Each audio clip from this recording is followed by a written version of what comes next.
for Mudryk off the bench as well. Cole Palmer, you've been singing his praises for a while now. He was influential in the whole game, but particularly at the start of that second half. I like him a lot, Steve. Yeah, I think he's making a really late run for the Euro squad, I would have thought, for England. Gareth Southgate must be watching. I know he was there tonight. There's so many good players in that position, isn't there? Maddison and Foden, Grealish, Rashford, Saka. So many good attacking English players at the moment, but he's just in form, in real form. I love the way he plays. Scored a lovely goal tonight as well.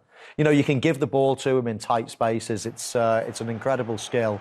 And not only that, if you've got the trust of your teammates to pass you the ball in these tight spaces, then all of a sudden you're away. But you have to earn that trust. You know, Fernandes is no mug. He's a World Cup winner. He knows the players. He's played with the likes of Messi before. He knows the players that can take the ball in this situation. You see Palmer, he turned, he looked, he takes the ball in these tight situations, 4 players round him.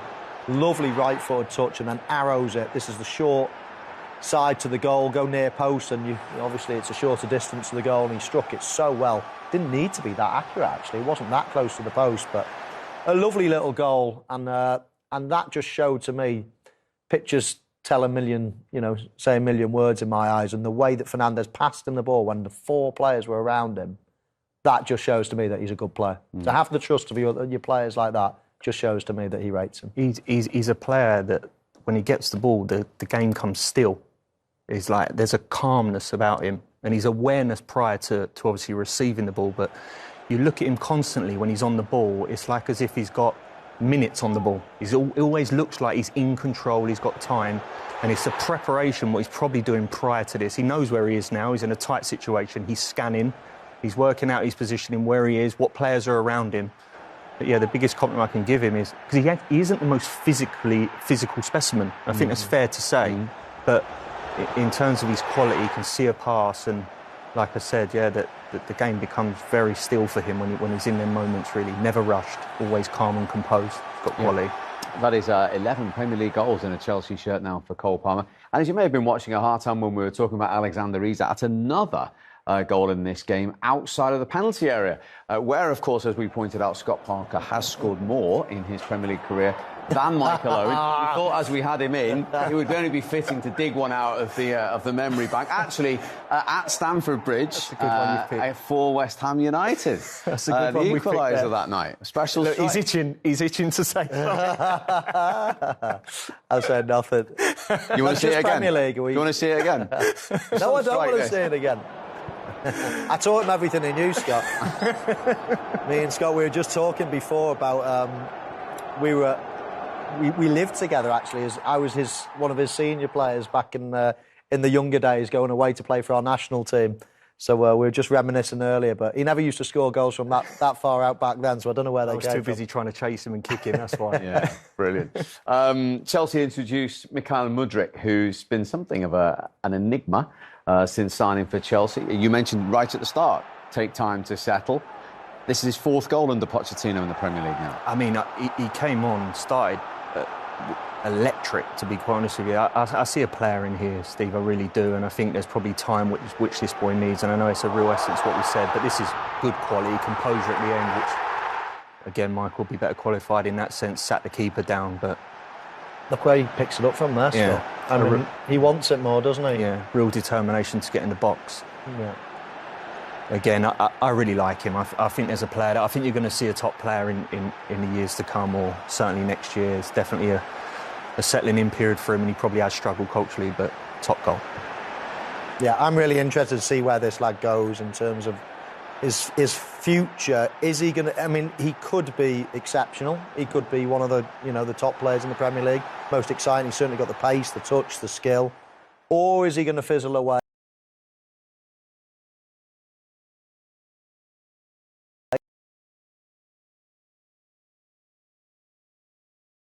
Because that's possible as well with a player like him.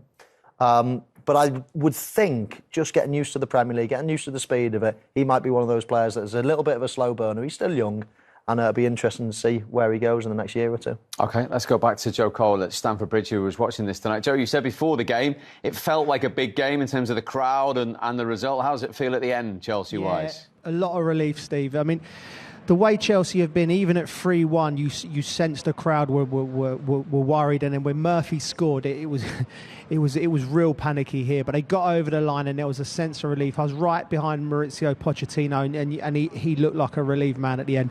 Again, there was glimpses of quality. Heard the lads talking about Mudryk. They're absolutely right. There's a player in there somewhere. And when you watch him live, there's so much scope for him to get better, because so much of the simple things he could do well, like position himself on the pitch, stuff that Cole Palmer's excellent at, Mudryk can get better at. Even in this position here, I think because he get the burners on, I think he can get there earlier. You know, the balls come to him inadvertently. You know, I'd like to see him getting into the far post here, but once he's here, that little bit of quality in the shimmy, when he drops the keeper down and puts it in the net, there's moments in him, and I think we will see a player, but he needs to be coachable and he needs to improve. But he's got such outstanding natural talent.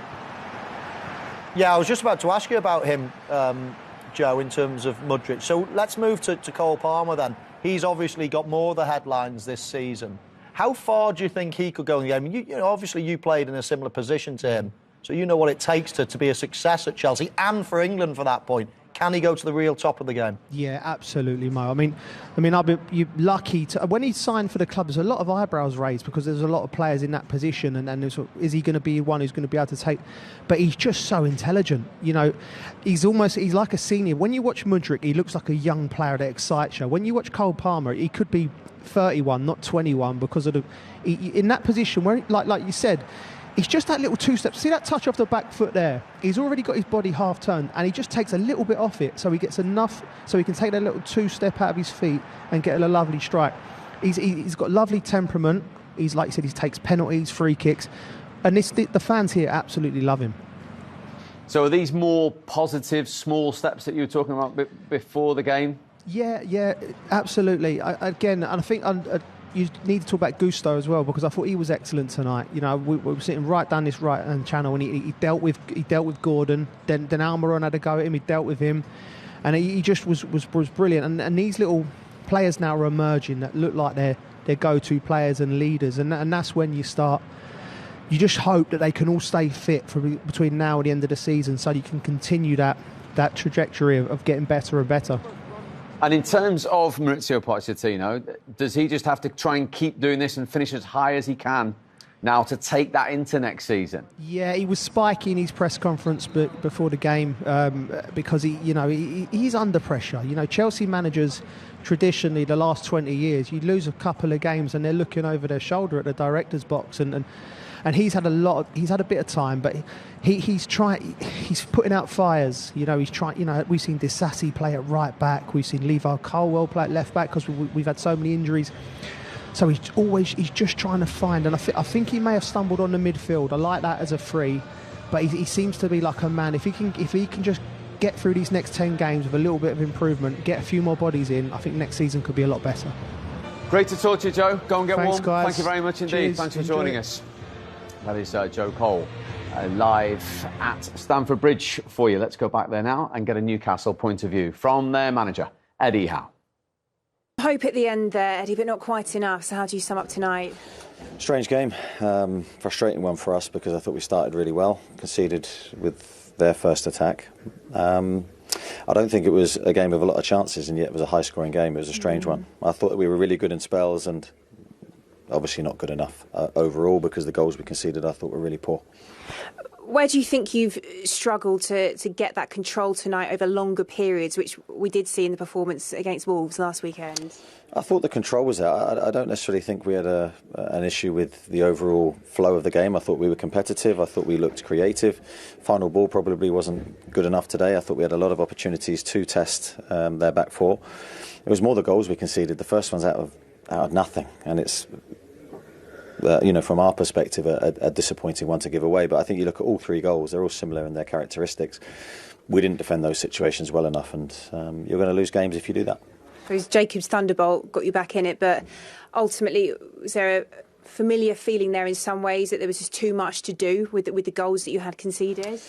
Yeah, a familiar feeling for sort of the last few months for us on the road and at different spells. It's been a tough period for us. Tonight epitomised that really, because there was a lot of good, but overall you're left feeling deflated and disappointed because you know that the quality of our players, we can defend better than that.